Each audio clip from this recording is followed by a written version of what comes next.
CN a également fait l'acquisition d'une parcelle de 17 hectares dans le corridor écologique du ruisseau Chelsea, renforçant ainsi les liens écologiques entre le parc de la Gatineau et la rivière Gatineau. Enfin, l'éclairage le long du canal Rideau a été mis au goût du jour avec l'installation de lampadaires à DEL, conformes aux pratiques exemplaires en matière de préservation de la noirceur naturelle, assurant ainsi un éclairage sûr pour les usagers du canal et pour la faune.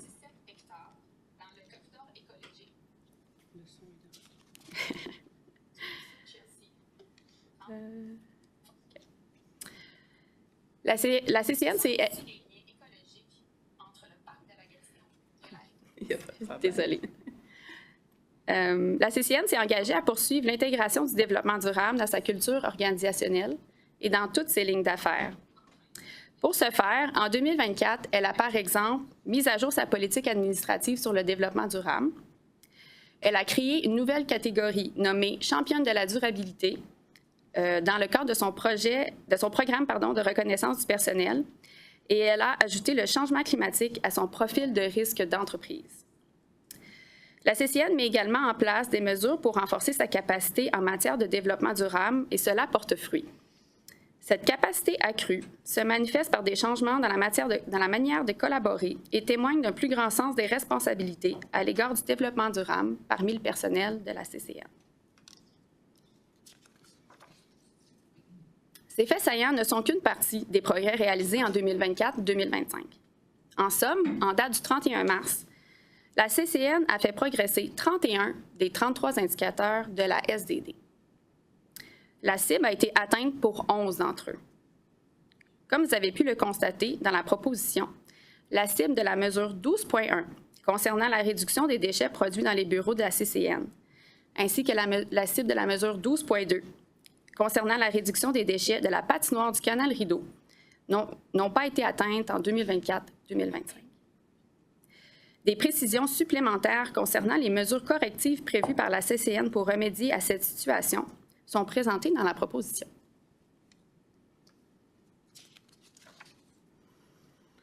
Afin de réduire les risques liés à la mise en œuvre de la SDD, la CCN a mis en place un processus de suivi semestriel de l'avancement des indicateurs. Elle poursuit également l'élaboration d'outils et de lignes directrices, en plus d'entamer le développement d'un plan de renforcement des capacités et de formation. Elle optimise aussi ses processus afin d'y intégrer des considérations de durabilité et offre du soutien dans le cadre des projets. Comme vous avez pu le constater, nous sommes sur une bonne voie pour la mise en œuvre de la SDD 2023-2027. L'exercice 2025-2026 sera tout aussi motivant. Voici quelques exemples du travail en cours et à venir. Nous accélérerons la plantation de nouveaux arbres. Nous avancerons le projet de gestion des actifs naturels. Nous développerons de multiples outils en lien avec la mise en œuvre de l'adaptation et de l'atténuation au niveau des projets. Et nous élaborerons un plan d'écologisation de la flotte. Nous avons déjà hâte de revenir vous présenter ces progrès dans un an. Ceci conclut ma présentation. Nous espérons que vous avez apprécié la lecture du rapport. Les recommandations sont à l'écran et il nous fera plaisir de répondre à vos questions. Une fois entériné par ce conseil, l'ébauche du rapport sera déposée devant le Parlement. Miigwech, thank you. Merci. Merci de cette présentation très enlevante sur la stratégie de développement durable. Je crois que la CCN est un modèle en la matière et nous poursuivons vers l'excellence. Alors, merci beaucoup. Y a-t-il des commentaires, questions? Lise, suivie de Denis. Oui, merci, Madame la Présidente. Ça concerne la gestion des déchets. J'ai compris qu'en ce qui concerne le canal Rideau, on s'organisait avec l'entrepreneur qui allait voir ça. Mais en ce qui nous concerne, j'ai peut-être mal compris, mais étant donné qu'on va déménager plus tard, en attendant, je ne suis pas certaine de ce qu'on fait ici. Peut-être que vous pourriez m'éclairer. Merci. Merci beaucoup pour la question. Alors ici, au bureau maire, au 40 Elgin, il y a déjà des stations de triage au niveau papier, canettes. Alors les différentes composantes là, des matières résiduelles, incluant aussi le compost. Dans les dernières années, on a travaillé avec le propriétaire du bâtiment, qui était à l'époque, jusqu'à tout récemment, à l'aide. Nous avions des rapports de quantification au niveau du réacheminement des déchets. Alors, on se situait quand même dans des bonnes pratiques. On a cru bon, là, avec la transition vers un nouveau propriétaire du bâtiment, puis le déménagement, de poursuivre. Je veux dire, la gestion des matières résiduelles n'a pas changé, mais on prépare déjà comment on va s'y prendre pour le 80 Elgin. Alors, j'espère que ça répond à votre question. Merci, Lise. Maintenant, Denis. Merci, Madame la Présidente. Merci encore pour la présentation, aussi énergétique qu'elle était la première année. Vous m'avez éduqué. C'est quoi sur l'UNESCO? L'UNESCO, c'est 17 ou 19 volets qu'on a. Rappelez-moi. Les objectifs de développement durable des Nations unies dont vous faites référence. Oui. OK, mais c'est combien ce qu'il y en a? Il y en a 17. Il y en a 17. Oui. C'est une expérience personnelle parce que dans mon village, il y a une école qui a adopté les 17 notions. Et quand j'ai été visité parce que mon club faisait un don au projet, je me suis rappelé de ce que j'avais appris à la CCN. Alors, je vous remercie de m'avoir bien éduqué parce que ça a des retombées intéressantes. On s'aperçoit que la jeunesse va être porteur de cette durabilité. Et je voudrais rappeler à mes collègues qu'il y a des signes tangibles. On en a vu un hier quand on visitait le parc Rockcliffe. Il y avait la tondeuse, mais quand elle a arrêté ses lames, c'est une tondeuse électrique qui se promenait sur le terrain. Et j'ai un fils qui est dans le secteur d'automobile, et lui, il y a un entrepreneur qui est allé à sa concession et a acheté 6 camionnettes électriques. Alors, en quelque part, là-dedans, tu as influencé l'environnement pour avoir des comportements durables. Et la question, c'est, j'ai vu dans la présentation du premier dirigeant des photos sur les berges de la rivière Outaouais. Est-ce qu'on a eu des dommages cette année parce qu'on a fait beaucoup d'investissements pour protéger nos berges? Est-ce qu'on a eu des dommages avec les inondations printanières? Je ne sais pas si ça relève de vous, là, mais pour moi, c'est de l'aménagement durable. À ma connaissance, je ne crois pas. On a même le parc Tessassini qui a été conçu pour être inondé en saison d'inondation au printemps. Puis l'eau est montée au-dessus d'un des premiers paliers du parc. Puis on a bien vu que l'aménagement répondait aux besoins d'inondation temporaire. Donc, je pense que c'est une des photos qu'on a d'ailleurs dans la présentation. Je ne sais pas si je peux retourner, mais c'est aussi dans le rapport si vous voulez la consulter. Oui, c'est ce que j'ai vu. Oui. Merci. Je voulais juste confirmer qu'aux membres du Conseil, on a investi beaucoup dans le réaménagement des berges, justement pour contrôler ou faire face à ces inondations, et je vois que ça fonctionne. Alors, merci. Félicitations encore pour le rapport. Moi, je suis prêt à en faire la proposition. Merci, Denis. Maintenant, Ken. Merci, Madame la Présidente. I noticed that you're going to be installing water meters. Piqued my interest. How far do you intend to take it? Is it to detect leaks, for example? Is it to track consumption and come up with ways to reduce consumption and measure it so that you can report it? Is it to charge individuals for their water use? And does it just apply to municipal water, or does it apply to water that's also taken from either a water source, be it a lake or underground sources? Merci pour votre question. Oui, au niveau de l'indicateur pour la gestion de l'eau, en ce moment, l'indicateur, c'est vraiment de faire un suivi de la consommation d'eau dans nos bâtiments. Donc, c'est pour ça que l'indicateur est en lien avec l'installation de meters. De compteurs, pardon. Puis c'est aussi, en ce moment, c'est ça, les directives qu'on a de la part du gouvernement fédéral à travers la stratégie fédérale. On anticipe peut-être qu'en des versions subséquentes, on essaie de réduire notre consommation, mais pour l'instant, l'indicateur, c'est vraiment pour suivre la consommation d'eau. Merci, Ken. Y a-t-il d'autres questions, commentaires? Cathy. Thank you, Madam Chair. excellent presentation. When you're going through it and looking at the timelines, I'm wondering, and maybe this is a question to think and come back, is there anything that could be done to enable progress sooner on these critical areas and projects when we look at this is ongoing or not started yet? So are there barriers that could be removed or anything that could be done to enable your team to do things faster? We can take that back, Madam Chair. I think with the number of initiatives, we would have to go one by one and maybe present a more detailed outline of the calendar of implementation for each of these, but we can certainly take that back and provide a follow-up. Due to the importance of it, I think you get support for that and how we could enable you. Merci. Maintenant, Lou. Yeah, maybe a broader question in general, and I'm just curious if we have a view. Like the federal sustainable development strategy has been developed. I think the previous governments had a large focus on the environment and sustainable development. I don't see that as much with the current government. And so is there any view on potential impact on such programs and funding availability going forward? It's been a huge focus, but I don't see it as much of a focus, at least in the short term with the current government. And is that going to impact on our policies and plans? Madam Chair, thank you for the question.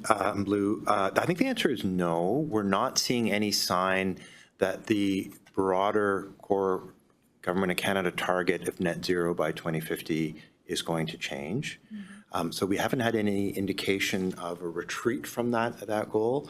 As some of you know, we very proudly note that we are one of only 2 federal crown corporations and a family of over 40 that early on ascribed to that very ambitious target.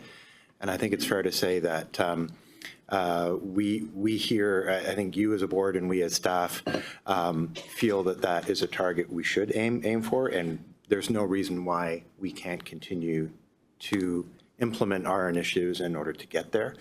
As you know, the idea of combating climate change and demonstrating environmental leadership is still one of our 4 corporate priorities. So I don't anticipate seeing any withdrawal or retreat from that.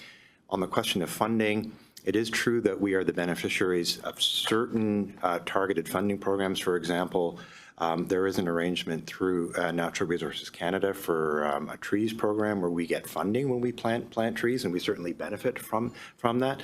But otherwise, Geneviève Alain, I don't think that there are other programs for which we are dependent. We have identified internal funds for the execution of the strategy. So all to say, I don't think we would be adversely impacted, even in a case where the government made the decision to reroute certain funding programs. Merci. Alors, Denis. Non, je voulais tout simplement soutenir ce projet puis vous féliciter pour l'ensemble du travail qui est de longue haleine et très impressionnant et un exemple. Denis. Oui, la question est au sujet du parc Le Gatineau. Je sais qu'on investit du temps là. Je crois que j'ai bien lu, mais il y a un député fédéral qui voudrait proposer que le parc devienne un parc national. Je ne sais pas où ça va faire. J'ai entendu ça dernièrement, là, mais comment ça peut jouer dans notre travail avec le parc Le Gatineau? Merci, Madame la Présidente. À notre connaissance, le projet de loi aurait pour effet de désigner dans le texte de loi les limites du parc. Si la CCN continue à en être gestionnaire, nous allons poursuivre nos efforts de bonne gestion du parc, tel que le fait notre collègue Anne Ménard et son équipe. Donc, jusqu'à nouvel ordre, ce serait vraiment le changement. Ce serait d'inscrire en loi les limites du parc. Ce n'est pas nécessairement un changement de gouvernance. Ça resterait le parc de la CCN avec une délimitation légale.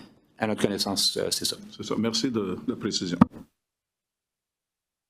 Merci, Denis. Maintenant, Norm. Merci, Madame la Présidente. I was happy to see the inclusion of UNDRIP in the strategy. And I just wanted to mention that I think it's something that we have to keep in mind to include into all of our plans and activities. Miigwech. Merci beaucoup, Norm, de cette suggestion. Y a-t-il d'autres commentaires? Moi, j'en aurais une question pour vous concernant la plantation des arbres. Je sais qu'on avait un objectif très ambitieux avec 100 000. On voit que la cadence n'est peut-être pas au rendez-vous. Et je voudrais savoir comment vous allez pouvoir rattraper peut-être la plantation qui n'a pas eu lieu selon les échéanciers, mais surtout, quelle en serait la conséquence si on n'atteint pas le nombre d'arbres plantés que nous nous étions engagés de faire? Est-ce qu'il y a des financements qui sont intimement liés à cette activité? Alors, j'aimerais vous entendre par rapport à ça. Merci beaucoup pour la question. Je sais que les équipes responsables des programmes de plantation d'arbres ont vraiment mis les bouchées doubles au cours des derniers mois, de la dernière année, pour accélérer l'effort au niveau de la plantation d'arbres qu'on va voir cette année et l'année prochaine. À savoir si on rencontrera cet objectif, ça reste à suivre. Je pense qu'on s'était doté d'un objectif très ambitieux, comme vous avez dit. Ça nous a vraiment permis de mettre la barre haute puis vraiment d'avancer agressivement vers cette cible-là. Les conséquences de ne pas rencontrer cet objectif-là, je pense que comme Sophie a mentionné durant la présentation, il y a énormément d'autres initiatives qui ont été prises aussi pour le maintien de la canopée, surtout au niveau du milieu urbain. Alors la gestion en différé, comme elle mentionnait, il y a tellement de régénération naturelle sur nos sites qu'on peut bénéficier puis continuer à accroître cette canopée urbaine-là. Alors, l'utilisation de la plantation d'arbres en est un excellent moyen, mais il y a d'autres initiatives aussi. On a effectivement le financement de Ressources naturelles Canada pour l'initiative 2 milliards d'arbres. Moi, je suis encore convaincue qu'on va de très près atteindre cette cible-là, sinon pas l'atteindre à 100 %. Je félicite en tout cas le travail de nos collègues qui sont vraiment créatifs à avancer. Je crois que M. Djic, l'année dernière, avait posé aussi une question similaire. Puis je crois qu'on s'était doté cette cible-là il y a plusieurs années dans l'élaboration de la stratégie pour justement venir compenser la perte avec les frênes, avec la grille du frêne. On avait une politique de compensation à ce moment-là pour 2 arbres, un arbre coupé pour 2 arbres. Ça nous avait amené à 100 000 arbres. Alors, juste pour garder en tête ce contexte-là, puis les arbres de rue, comme on peut imaginer, ce n'est pas la même chose que planter des semis dans des parcelles plus naturelles. Alors, il y a un travail beaucoup plus étoffé qui doit être fait en milieu urbain. Alors, je vous donne peut-être certaines pistes là, supplémentaires à cet égard-là, mais l'équipe fait de l'excellent travail, puis je suis confiante que, du moins, on travaille à avancer la résilience climatique en milieu urbain, maintenir la canopée, puis l'indicateur, ce n'est qu'un indicateur de progrès, mais il y en a plusieurs autres qu'on pourra peut-être mieux communiquer l'année prochaine. Excellente réponse. Merci beaucoup. Et y a-t-il d'autres questions, commentaires? Il n'y en a pas. Alors, j'aurais besoin de quelqu'un pour proposer la recommandation qui nous est faite. Alors, Norm et appuyé par Samira. Alors, y a-t-il des personnes qui sont contre ou des abstentions? Il n'y en a pas. Alors, bravo pour votre travail qui va être déposé au Parlement d'Ottawa et qui pourra être rendu public par la suite. Alors, merci beaucoup. Et nous poursuivons notre séance avec le monument à la mission en Afghanistan. Et nous allons poursuivre nos échanges avec M. Migueles, qui sera accompagné des membres de son équipe. Alors, à vous de nous présenter le fruit de votre travail. Merci. Merci encore. So the purpose of this submission is to obtain federal land use and design approval for the 100% developed design for the National Monument to Canada's mission in Afghanistan. I'm pleased to have the opportunity to present the final design of this important national monument. I would also like to take this opportunity to welcome as our guests representatives from Veterans Affairs Canada and the Department of Canadian Heritage. And with that, I'll invite Jason Hutchison, Chief Federal Design Approvals, to deliver the presentation. Thank you. Thank you, Alain. Good morning, Madam Chair, members of the board. I'm pleased to have the opportunity to present the 100% developed design for this important national monument. Today I will cover the project context and background, the policy framework supporting the federal approval review of the proposed monument design. I'll present an overview of the 100% developed design of the selected concept, and following this, I'll summarize the staff's analysis supporting the recommendation for approval. Finally, we'll see next steps and the recommendation. This graphic provides an overview of the federal approval review process as it applies to the National Monument to Canada's Mission in Afghanistan project. Our role as regulator advocate is to ensure that the proposal meets regulatory requirements that apply to the project as established through the NCC's long-term plans and the policy direction they provide. Based on the complexity and significance of the national commemoration, the federal approval review involves a series of sequential approvals presented to the NCC Board of Directors at key milestones during the development of the proposal.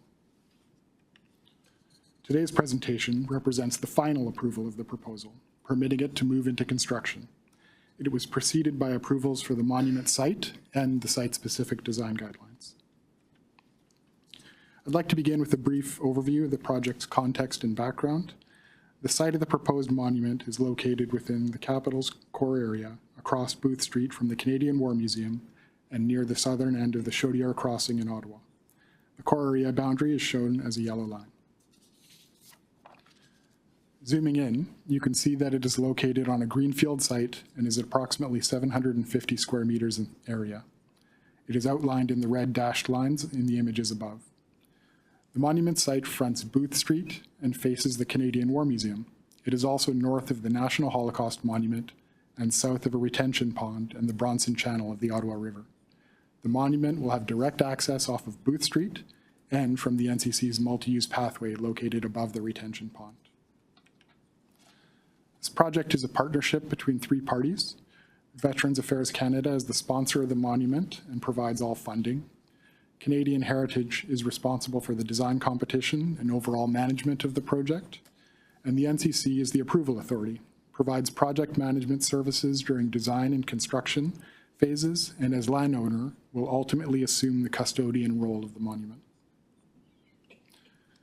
The National Monument to Canada's Mission in Afghanistan will provide a place of pilgrimage and reflection, encouraging public appreciation and understanding of the significance of Canada's mission. It will also allow for public activities related to the monument, such as remembrance events. In June of 2019, the NCC granted land use approval for the monument site. Canadian Heritage launched a juried two-stage national design competition, including guidelines prepared by NCC staff in consultation with the NCC's Advisory Committee on Planning, Design, and Realty, and a vision statement established by Veterans Affairs. On June 19th, 2023, the Minister of Veterans Affairs and Minister of International Development announced Team Stimson as the selected design. The project was presented to the ACPDR last May. The final developed design has responded to comments provided both by the ACPDR and NCC staff. The project is well aligned with the NCC's plan, including the Plan for Canada's Capital and Canada's Capital Core Area Sector Plan. The proposed land use is consistent with the site's land use designation, and the monument and landscape will contribute to the scenic quality of the Ottawa River landscape and the Canadian War Museum. The design of the monument also respects policy in the Capital Illumination Plan and the design guidelines found in the National Monument to Canada's Mission in Afghanistan program and design guidelines. The selected proposal, referred to as Home Base, was submitted by Team Stimson, composed of Adrian Stimson, a Siksika artist of the Blackfoot Nation in southern Alberta and former member of Canada's military, MBTW Group Landscape Architects, and Liu Webb Projects, public art coordinators. The initial concept draws on the importance of the circle both in traditional Afghan culture and how it is rooted in Indigenous knowledge systems, where the form is based on the tenets of the medicine wheel. Medicine wheel teachings vary between Indigenous groups, yet they share the same aspirations of engaging the mind, touching the heart, and healing the body. Drawing on elements of healing and Indigenous knowledge principles from the concept of the medicine wheel, The design of the monument takes the form of a circular sacred space of safety, a home base of reflection, memory, and contemplation. Following the announcement of the proposal being selected, the project team embarked on the design development stage. The initial design has undergone refinement and has been enhanced while responding to feedback from stakeholders, the public, families of the mission's participants, and has integrated advice from ACPIDAR, ACUA, and NCC staff. In this plan view, you can see the central monument space surrounded by lush vegetation. 4 entrances are aligned with the cardinal directions, with the primary access from Booth Street to the west. The monument is surrounded by a perimeter walkway that integrates additional planting and intimate seating spaces. On the screen, you can see 2 sections through the monument. Section A at the top traverses east-west through the site. Booth Street is on your left. Section B at the bottom of the slide traverses northwest to southeast through the site. The 2 sections illustrate that the center of the monument is slightly raised above the existing grades to maintain accessibility standards. The elevated grade will give the monument a subtle prominence in the landscape without overpowering surrounding features. It enhances the formal entry point on Booth, creating a ceremonial entrance, and it will minimize the amount of excavation required for the design components, allowing drainage within and around the monument. Here's an image of the primary entrance to the monument. You'll notice right away the protective nature of the design, with a central contemplative space encircled with Corten steel walls, a warm tone that speaks to the connection of the earth, with iron being a dominant element. The steel panels appear to be emerging from the earth, while the portals invite visitors to discover the space within. This view of the Corten wall demonstrates the potential for including artwork and inscriptions to this durable and high-quality material. The focal point of the monument, meant to evoke a safe place within a forward operating base, consists of a granite plinth with 4 cast bronze flak jackets draped on posts, topped by helmets. Each flak jacket is sculpted uniquely, engaging subtle detailing from various military units, representing Army, Navy, Air Force, and civilian. 13 maple leaves are scattered on the surface of the plinth, representing the 13-year mission and the Canadian provinces and territories. The flak jackets and maple leaves surround a bronze topographical map of Afghanistan, giving a sense of place and connection to the site of the mission. The planting design is rooted in the teachings of the medicine wheel. Plant species are selected to serve a dual purpose. Each species has medicinal properties used in indigenous cultures, and each celebrates aspects of the cycles of life and passing of the seasons. This image demonstrates the vivid appearance of the monument and its vegetation in the fall. The Peace Tower is visible in the distance. Home base becomes more dormant in winter, austere and still. It awaits the rebirth of the next spring, continuing the cycle of life. Site lighting includes illuminated bollards, lighting along walls and portals, underedge lighting at the plinth and benches, accent lighting at the flak jackets, and illuminated bollards off of Booth Street entry. The lighting scheme will be dark skies compliant. Staff have reviewed the 100% developed design submission for the monument, and it remains largely consistent with the selected design proposal. On the advice of the federal approvals team, the proponent has integrated recommendations from the jury, the NCC Technical Committee, and the ACPDR. They have followed the program and design guidelines for the monument, and by relocating the footprint of the monument to the south and east, it has allowed for several improvements, including a UA western entrance, improved drainage, perimeter walkway with integrated seating, and opened up views to the Peace Tower. Refinements to the material palette also followed a staff review. In terms of next steps, the project is intended to be tendered in the fall of this year, with the start of construction tentatively scheduled for spring 2026 and substantial completion for the spring to summer of 2028. With that said, based on the review of the 100% developed design submission for the National Monument to Canada's mission in Afghanistan, NCC staff are prepared to recommend the approval of the proposal. I'll give you a few moments to read the recommendation on the slide. Thank you. Merci de cette présentation. détaillée du projet. Maintenant, y a-t-il des commentaires? Oui, alors Norm. Thank you for the presentation, and the design is pretty stunning. I was disheartened to see what had happened to the National Holocaust Monument last week, and I'm wondering if there are going to be cameras here too as well, or different security measures to make sure that nothing happens to this monument. The current design of the 100% developed design doesn't include cameras. That's something that could be looked at as the construction drawings are made and whether there's an increased threat risk or perceived threat risk. C'est une excellente suggestion, Norm. Alors, j'espère que vous la prendrez en considération. Y a-t-il d'autres commentaires, questions? Il n'y en a pas, alors merci encore de ce beau projet qui prend forme.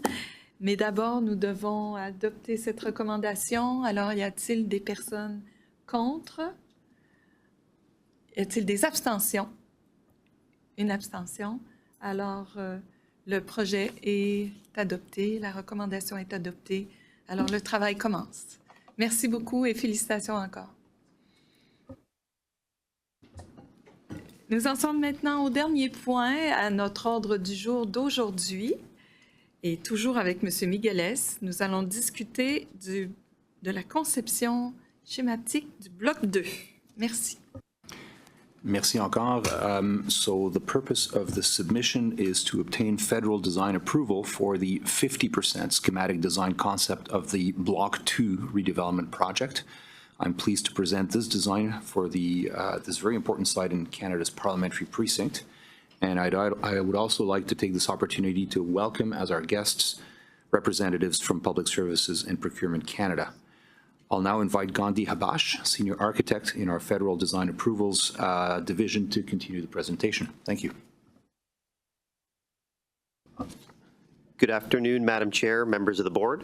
The proposal has reached an important milestone with the completion of this phase for the building and landscape architecture that set the schematic framework to be developed in further detail during subsequent project phases.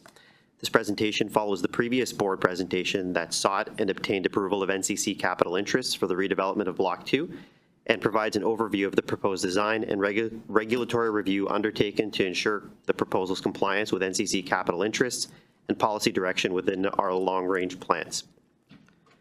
This project requires a federal approval to be granted under Section 12 of the National Capital Act because works will be undertaken by the federal government on land under federal ownership.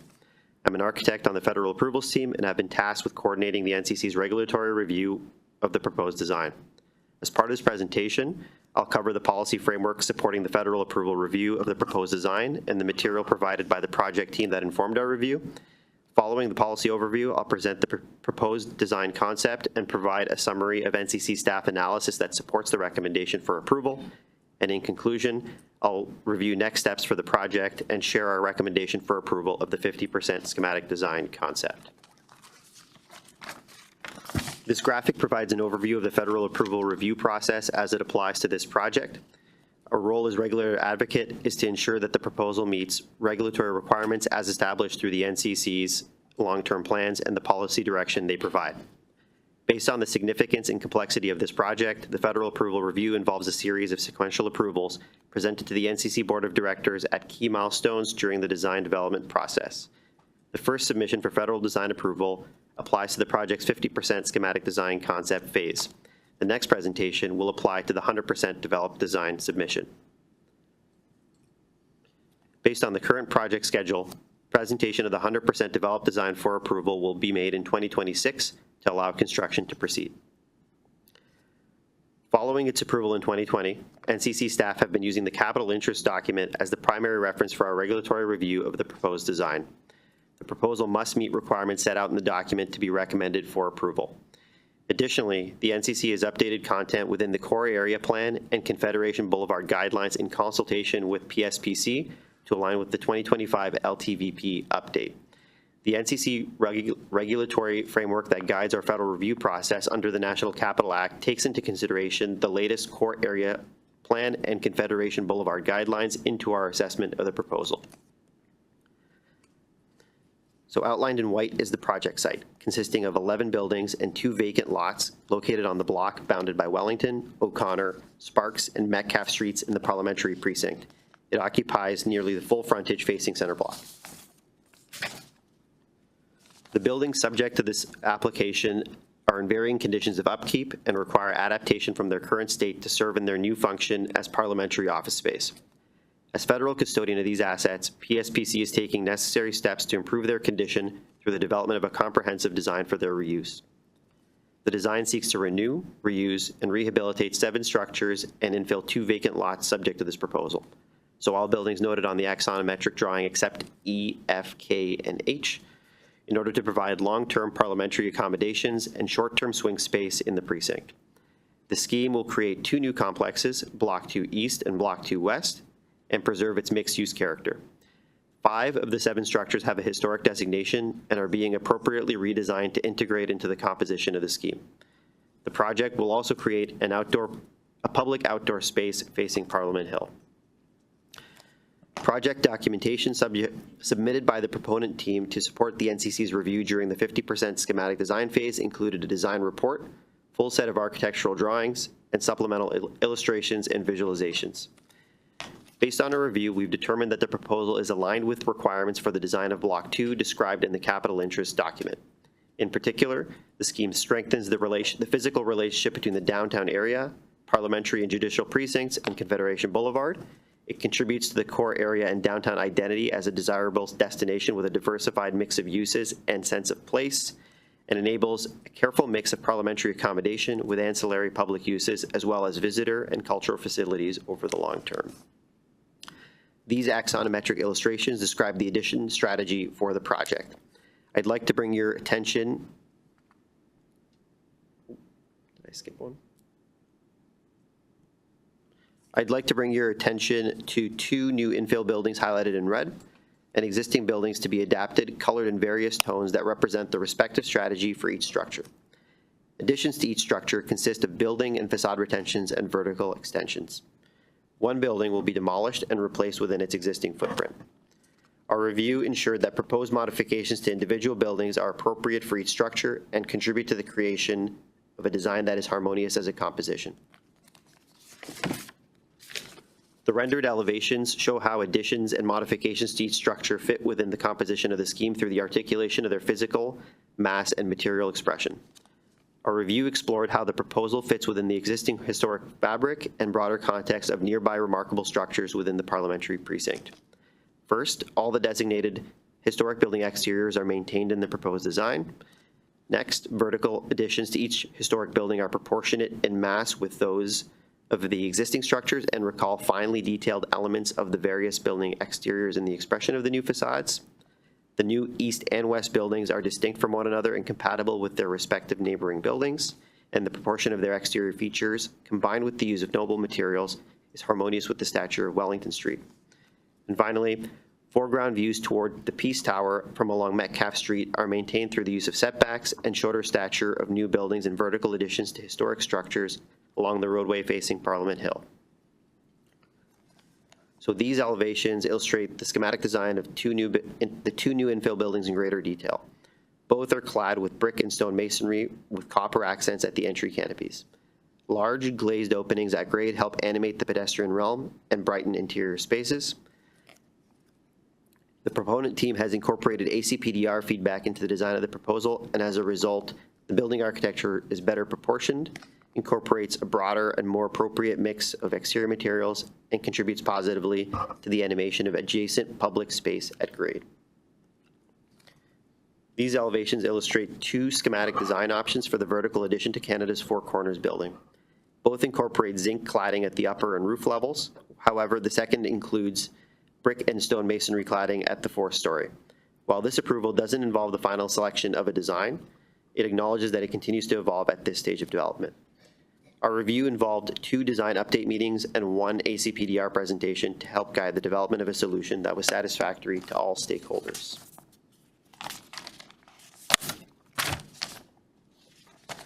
The rendered view of the plaza visualizes what's illustrated in the plan drawing. It functions as a public space with views towards Center Block and provides an outdoor area for building users during business hours. Our review ensured that portions of adjacent building interiors are seen through the exterior facades from within the plaza, contributing to the building's visible publicness that helps to animate the pedestrian realm. PSPC is currently working with their design team and various stakeholders to further refine the design of the plaza based on NCC feedback following a design update meeting. This plan illustrates the grade level condition of the proposed Block 2 site in its entirety. Publicly accessible retail spaces along Sparks and Metcalf Streets are outlined in blue, and publicly accessible outdoor areas that are part of this project scope in green. The remainder of the project footprint is access controlled and outlined in yellow. Areas hatched in gray show building footprints that are not part of the scope of this proposal. Several improvements resulted from the federal approval process during the course of project development, including the reconfiguration of ground level space along Wellington Street to provide more glazing at street level, allowing visibility from the adjacent pedestrian realm, and the retention of publicly accessible retail space along Spark Street Mall. Before presenting our formal recommendation, I'll outline next steps for the project. Should the staff's recommendation be approved, sequential level 2 approvals required to advance construction phase activities will proceed. The next presentation to the ACPDR is being planned for December 2026 during the design development phase. The 100% developed design submission for board approval is anticipated to occur in winter 2027, and we anticipate the start of construction for the building superstructure to begin in winter 2027-2028. I'll now pause for a moment to allow time to review the written NCC staff recommendation. Thank you.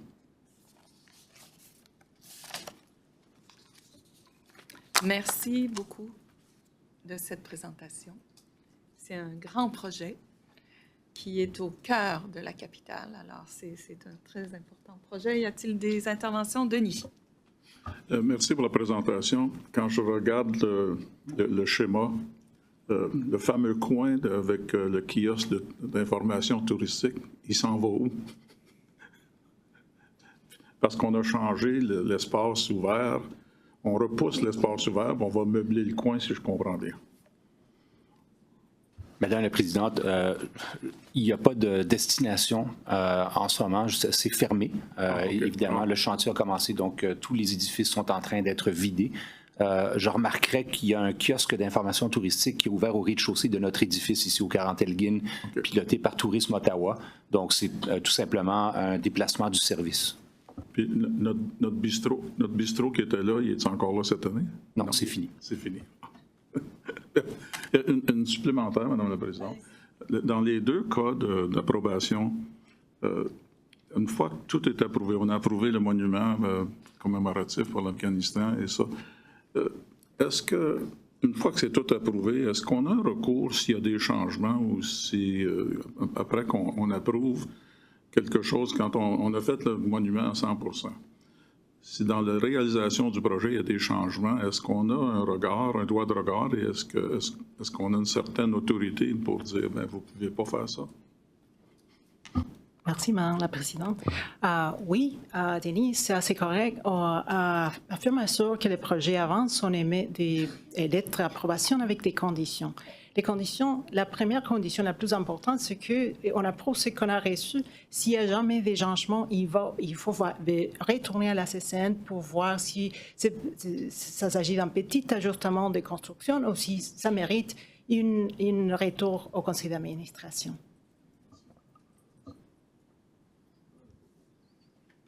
D'accord. Alors, Caroline.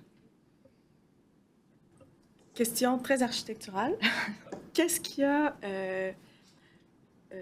fait en sorte que la matérialité du bâtiment est passée d'une certaine matérialité à une matérialité qui est plus en pierre aujourd'hui? So we've been working with the design team at PSPC to ensure that what's being proposed as far as materiality and physical expression in terms of massing for the structures, particularly along Wellington, are to the scale and stature of Wellington Street.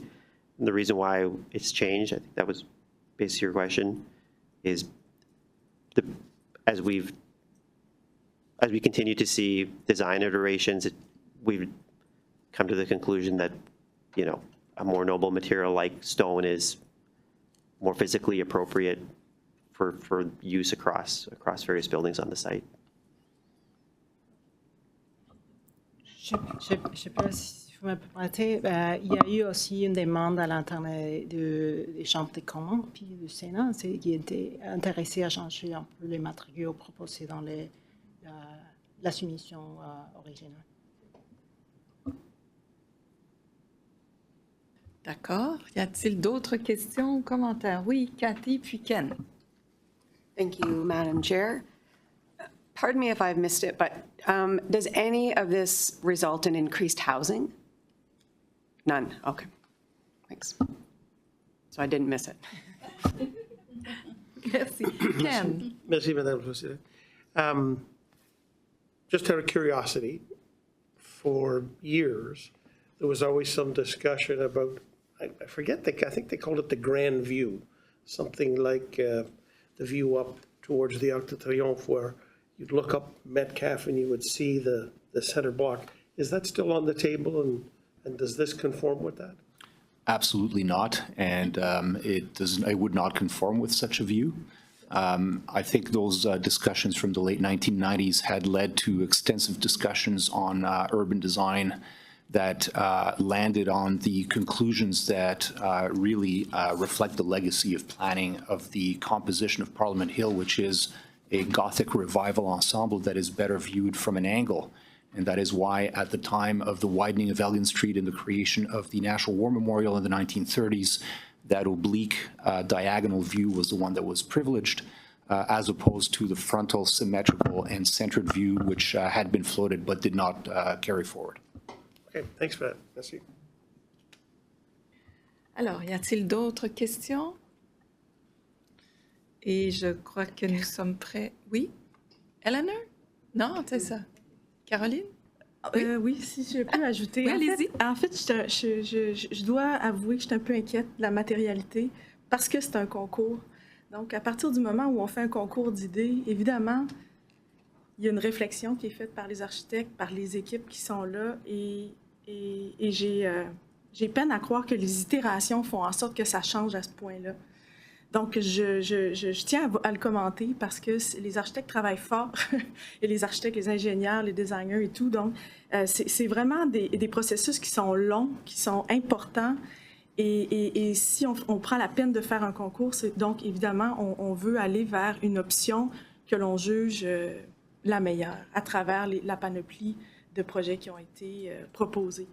Donc, je dois avouer que je considère que c'est un changement majeur au niveau de la matérialité. Merci, Alain. Je vais me permettre de vous offrir quelques considérations supplémentaires. Effectivement, le design avait fait l'objet d'une compétition. Il y avait eu une équipe choisie comme gagnante, mais en parallèle, la CCN avait émis, comme l'a dit Isabelle et Gandhi, un document qui s'appelait Capital Interests.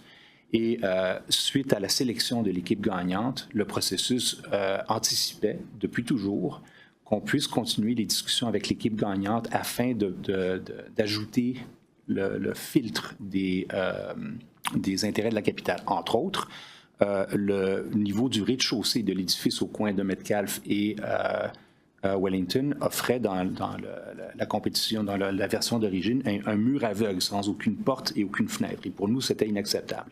À la suite de toute cette série de discussions et de va-et-vient, c'est vraiment l'équipe d'architectes qui ont, de leur propre gré, soumis des versions subséquentes, qui ont fait à leur tour l'objet d'autres révisions par le CCUDI et par notre équipe.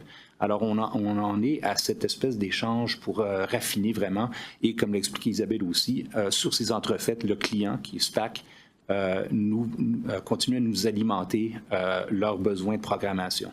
Donc, c'est une dynamique changeante, on pourrait dire. Merci de ces précisions. D'autres commentaires, questions de la part des membres? Il n'y en a pas. Alors, qui propose, Denis propose l'adoption de cette recommandation appuyée par Ken. Maintenant, y a-t-il des personnes qui sont contre cette recommandation ou des abstentions? Il n'y en a pas. Alors, c'est approuvé et vous poursuivez l'excellent travail vers ce grand projet au cœur de notre capitale. Merci beaucoup. Et maintenant, ceci met fin à nos travaux et je remercie toutes les personnes qui étaient présentes, qui sont venues faire des présentations, qui nous ont apporté des précisions, des réponses et on vous dit à l'automne prochain. Merci.